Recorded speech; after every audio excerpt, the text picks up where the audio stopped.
Kumusta po kayo guys? At ito na naman ang inyong kaibigan sa kusinang CFW Lutong Pinoy ay nagbabalik na naman sa ating kusina. Sa nakikita ninyo guys, mayroon tayong kambing dito sa ating bakuran at ito pala ay aking kakatayin. Bilang pasasalamat natin na nakapagbakasyon tayo dito sa ating probinsya, kaya ang maitatawag dito ay ang self-awarding na lang po at may edad na din itong ating kambing. Kaya naisipan kong katayin na lang ito para sa kunting salo-salo. At ayan, nakikita ninyo ay medyo may katandaan na din ang ating kambing. Kaya po kailangan na po itong i-dispatcha. At bago natin makalimutan guys, sa mga bago lang sa ating channel ay huwag niyong kalimutang mag-subscribe at pakipindot na rin ang notification bell para lagi kayong updated sa ating mga panibagong videos. So far, so good naman guys, at natapos na din nila ang pagkatay at nandito na din ang ating mga rekadong kakailanganin, pati na rin yung ulo at ang paa ay siyang gagamitin natin doon sa ating putaheng lulutuin ngayong araw. At huwag kayong magtaka guys at napakarami po ang ating rekadong kailanganin dito dahil sa pagluluto po ng kambing ay kailangan po ang dami ng rekado para po maalis yung anggo ng kambing. So ayan, hindi ko na lang pinapakita sa inyo kung paano ko yun pinutol-putol yung paa ng kambing at naghahanda na lang din tayo ngayon ng mainit na tubig para ating palambutin.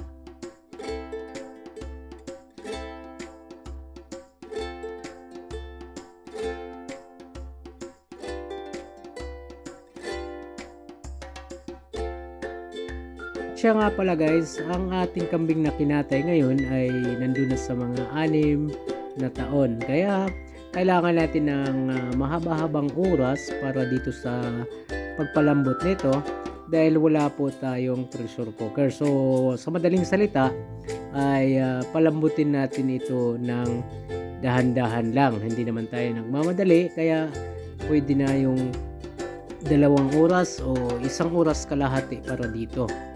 At magamit lang din pala tayo ng kahoy sa pagpalambot nito dahil kung kakailangan nating palambutin agad at gagamit tayo ng gas ay marami-rami din ang ating kailangan dito at syempre nagtitipid din tayo.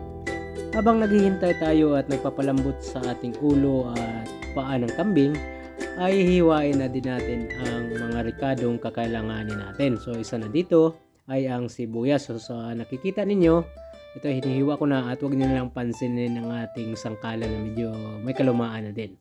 So ayan guys, ito na po at napalambot na natin ang ulo at paa ng kambing at ito na nga, gagamit lang tayo dito ng malaking kawali at magpapainit na tayo ng mantika para po maigisa natin ang mga rekado. At ito na guys, at huwag na natin patagalin pa at igigisa na natin ang ating rekado. So una natin nilagay ang ating bawang. So alam naman natin na ang bawang ay isa rin sa ating premiadong rekado na ginagamit sa mga panggisa at kung anumang mga resepeng niluluto natin. At sinusunod din natin dito sa paglagay ang ating sibuyas. At kasunod din dito, siyempre hindi mawala ang crispong kamatis at isasama natin dito sa paggisa at hahayaan natin ito ng mga ilang minuto para dudurogin natin para lasang-lasa at magdagdag din ito sa lasa ng ating sabaw. Ganda din ang benefits nito guys, nalagyan natin ng ating kamatis dahil maglalabas ito ng natural na kulay at magdagdag din ito ng attraction doon sa ating sabaw. At ito na guys, nahalo na natin at nadurog na din natin ang kamatis at naka-ready na po ito para ilagay na natin ang ating pinalambot na paa at ulo ng kambing. So ganun lang kasimple guys, kailangan lang nating pagtyagaan palambutin muna ang ating main ingredients which is ulo at ang paa ng kambing. So ayan guys, at paghaluin lang din natin yan maya maya, pabuiluhin lang natin ang ating apoy para po mag-absorb ang lasa nito at ang amoy ng ricado.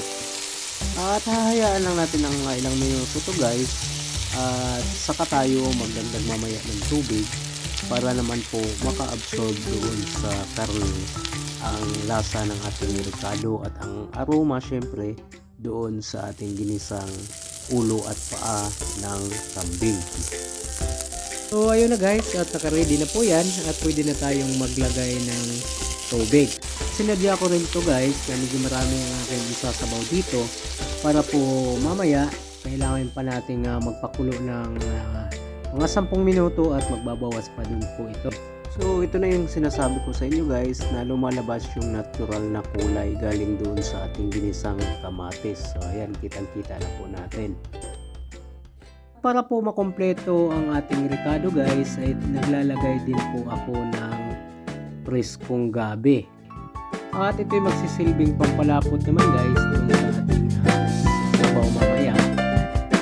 Hindi na natin kailangan pa ng sinigang mix na may gabi.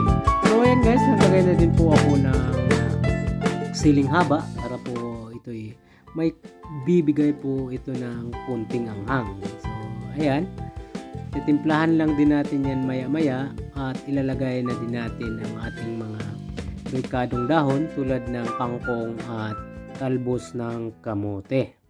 So ayan, hayaan muna natin ito guys ng mga ilang minuto hanggang kumulo po ito.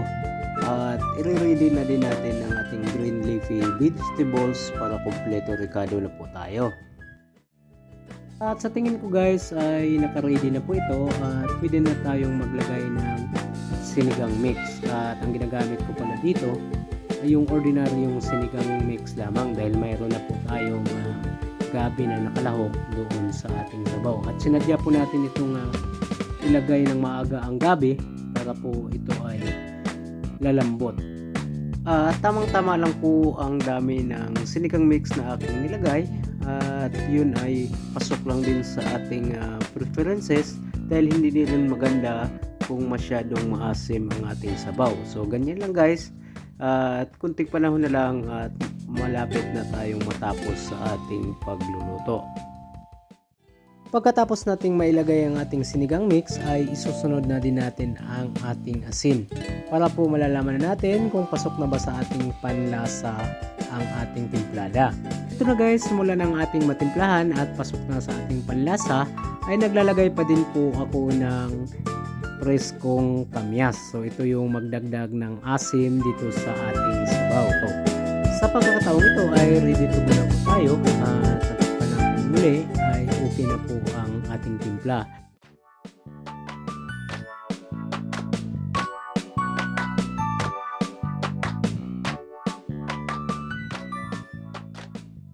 At nailagay ko na din po ang talbos ng kamote pati ang kangkong. So antayin lang natin ito guys sa loob ng 3 minuto at hindi rin maganda na ma-overcook ang ating gulay at maiahon na natin ito agad. At depende na po sa atin ito guys kung alin ang pinaka-the best para sa inyo, at para sa akin ay gusto ko yung hindi masyadong malata ang ating gulay.